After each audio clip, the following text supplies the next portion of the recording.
የቀድሞ ባለስልጣን ጨለማው ግላዊ እንጂ ፖለቲካዊ አይደለም አሉ። ግብጽ የአረብ ኔቶ እንዲቋቋም ሐሳብ አቀረበች። ሰላም ጤና ይስጥልን ውድ የአዲስ ኢንሳይት ቤተሰቦች፣ ከሀገር ውስጥና ከባህር ማዶ ያሰባሰብናቸውን ዜናዎች፣ ትንታኔዎችና የህብረተሰብ ምልከታዎችን አካተን በየቀኑ በሚለዋወጠው ዓለም ውስጥ እውነትን ከወሬ ለይተን በጥልቀት እንመረምራለን። ከዚህ ቀደም ያሰማናችሁን መረጃዎች ወደ በኋላ ወደ እናንተ የምናደርስ ይሆናል። አብራችሁን ቆዩ።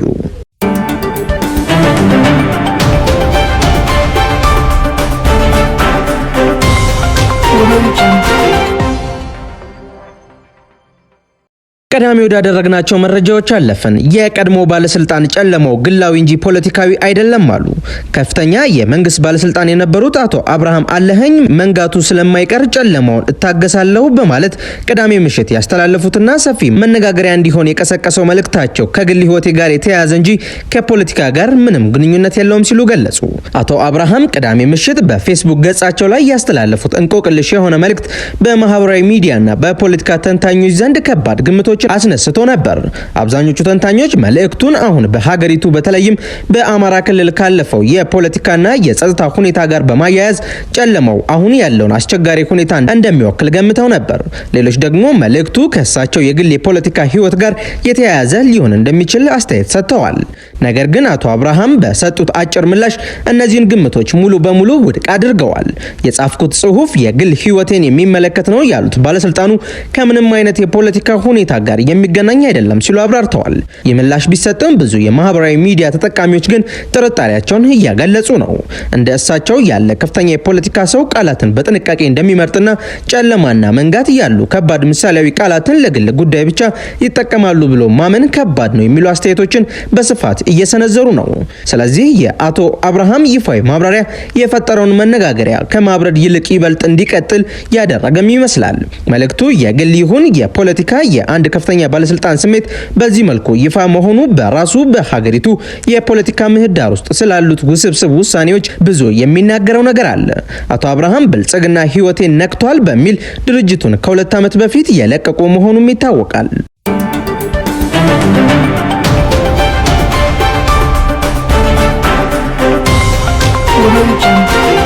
የኢትዮጵያ የውጭ ጉዳይ ሚኒስትር ሆነው ያገለገሉት ዶክተር ምናሴ ኃይሌ ከዚህ ዓለም በሞት ተለዩ። የኢትዮጵያ ንጉሠ ነገሥት መንግስት የውጭ ጉዳይ ሚኒስትር ሀገራቸውን ብሎም አህጉራቸውን አፍሪካን ያገለገሉት ዶክተር ምናሴ ኃይሌ በተወለዱ በ95 ዓመታቸው መስከረም 1 ቀን 2018 ዓ.ም በሚኖሩበት ሀገረ አሜሪካ ከዚህ ዓለም ድካም ማረፋቸው ታውቋል።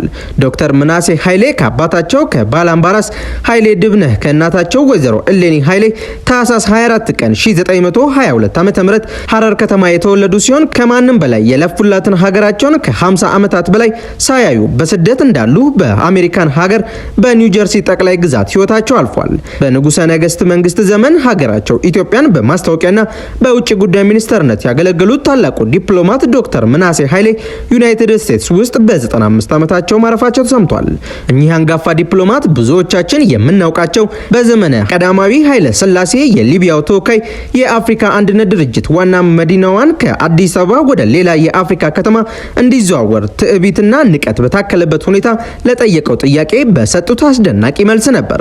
ዶክተር ምናሴ በ1922 ዓ.ም የተወለዱ ሲሆን የከፍተኛ ትምህርታቸውን የመጀመሪያ ዲግሪያቸውን እንደ አውሮፓውያን አቆጣጠር በ1946 እስከ 1950 በአሜሪካ በሚገኘው ዊስኮንሲን ማዲሰን ዩኒቨርሲቲ ካገኙ በኋላ በተጨማሪም ዶክትሬታቸውን እንደ አውሮፓውያን አቆጣጠር በ1954 እስከ 1961 ድረስ በኮሎምቢያ የህግ ዩኒቨርሲቲ አግኝተዋል። ዶክተር ምናሴ በግርማዊ ኃይለ ሥላሴ አስተዳደር ውስጥ ከ1971 እስከ 1973 የውጭ ጉዳይ ሚኒስትር ሆነው ያገለግሉ ሲሆን በደርግ አብዮት ዘመን በህይወት ከተረፉ ጥቂት የቀዳማዊ ኃይለ ሥላሴ ባለስልጣናት አንዱ ናቸው። ዶክተር ምናሴ በሙሉ የፕሮፌሰር ማዕረግ በተለያዩ የአሜሪካ ዩኒቨርሲቲ ውስጥ የህግ መምህር ሆነው አገልግለዋል ሲል ባላገሩ ቴሌቪዥን ዘግቧል።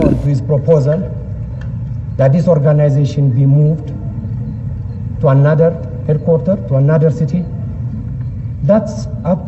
ግብጽ የአረብ ኔቶ እንዲቋቋም ሀሳብ አቀረበች። የግብፁ ፕሬዝዳንት አብዱል ፈታህ አልሲሲ የአረብ ሀገራት የራሳቸውን ወታደራዊ ጥምረት እንዲያቋቁሙ የሚጠይቅ ምክረ ሀሳብ ማቅረባቸው ተገልጿል። አልአክባር የተሰኘው የሊባኖስ ጋዜጣ ባቀረበው ዘገባ ግብጽ ይህንን ምክረ ሀሳብ ያቀረበችው በመካከለኛው ምስራቅና በአፍሪካ ቀንድ ለደህንነት ስጋት የሆኑ ጉዳዮች እየጨመሩ መጥተዋል በሚል ነው። የአረብ ሊግ በንግድና ኢንቨስትመንት ላይ ትኩረቱን ያደረገ ተቋም መሆኑን የገለጸችው ግብጽ በመሆኑም ለተፈጠረው የደህንነት ስጋት መፍትሄ እንዲሆን ወታደራዊ ጥምረት እንዲፈጠር ጠይቃለች። ይህም እንደ ኔቶ አይነት ወይንም የአሜሪካ የአፍሪካ ኮማንድ ፖስት አይነት ቅርጽ እንዲኖረው ማለቷን ዘገባው አስታውቋል። ግብጽ ይህንን ሀሳብ አሁን ታንሳው እንጂ እቅዱ ከዛሬ 10 ዓመት በፊት በአጀንዳነት የቀረበ ነበር። በማርች ወር 2015 ማለትም የየመን የእርስ በርስ ጦርነት በተነሳበት ወቅት የአረብ ሀገራት የራሳቸውን ወታደራዊ ጥምረት ለመመስረት የሚያስችል ሀሳብ አቅርበው የተወያዩበት ቢሆንም በጥምር ኃይሉ ስልጣን ላይ መስማማት ሳይችሉ መቅረታቸው ይታወሳል። አሁን የግብፁ ፕሬዝዳንት አጀንዳውን በድጋሚ ያቀረቡ ሲሆን በጉዳዩ ላይ በዶሃ እየተካሄደ ባለው የአረብና ሙስሊም ሀገራት ጉባኤ ከተገኙ መሪዎች ጋር እየተወያዩበት እንደሚገኙ ዘገባው አስታውቋል።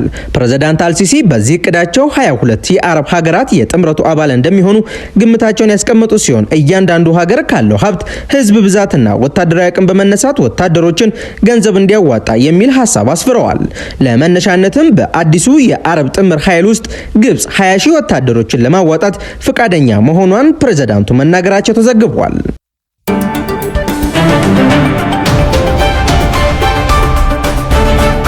በመጨረሻም አልሸባብ የሶማሊያ ወታደሮች ላይ ከፍተኛ ጥቃት ማድረሱ ተነገረ። ብዛት ያላቸው የሶማሊያ ወታደሮች ተማርከዋል ሲል አልሸባብ የገለጸ ሲሆን ከ60 በላይ የቡድኑ አባላት ተደምስሰዋል፣ ከ50 በላይ ደግሞ ቆስለዋል ሲል ደግሞ በተራው የሶማሊያ መከላከያ ሚኒስትር ገልጿል። አልሸባብ የሶማሊያ ወታደሮች ላይ ከፍተኛ ጥቃት ማድረሱን ተናግሯል። ከአልቃይዳ ጋር ትስስር እንዳለው የሚነገርለት ቡድኑ ብዛት ያላቸው የሶማሊያ ወታደሮች ተማርከዋል ሲል አስታውቋል። ቡድኑ በኬልደር ክልል በፈጸመው ጥቃት ተሽከርካሪዎችንና ሌሎች ወታደራዊ ቁሳቁሶችን ዘርፏልም ተብሏል። በአልሸባብ ጥቃት ከተገደሉት ውስጥ የሶማሊያ ጦር ከፍተኛ ወታደራዊ አዛዥ የሆኑት አብድ ፋይሬ እንደሚገኝበት የፌዴራል ባለስልጣናት አረጋግጠዋል። አልሸባብ ከአሁን በፊት በመንግስት ስር የነበረችውን የካልዴር ግዛት በዚህ ድንገተኛ ጥቃት ተቆጣጥሯልም ተብሏል። የሶማሊያ ጦር በተቃራኒው የአልሸባብን ጥቃት በመመከት 60 ታጣቂዎች ላይ እርምጃ መውሰዱን ገልጿል። ጦሩ ከአካባቢው ኃይሎች ጋር በመቀናጀት የአልሸባብ ታጣቂዎች በኤልደር አውራጃ የከፈቱትን ጥቃት መመከት መቻሉን የሶማሊያ መከላከያ ሚኒስትር አሳውቋል። የሶማሊያ መከላከያ ሚኒስትር አህመድ ሙአሊም ፊቂ ከ60 በላይ የቡድኑ አባላት ተደምስሰዋል ያሉ ሲሆን ከ50 በላይ ደግሞ ቆስለዋል ማለታቸው ተነግሯል። በጥቃቱ ከተገደሉት መካከል ዳዳሉላህና ሳቢር የተባሉ ሁለት ከፍተኛ የአልሸባብ መሪዎች ይገኙበታል ያሉት ሚኒስትሩ ታጣቂዎቹ የሞቱ አባላቶቻቸውን አስክሬኖች ትተው ለማፈግፈግ መገደዳቸውንም አመልክተዋል።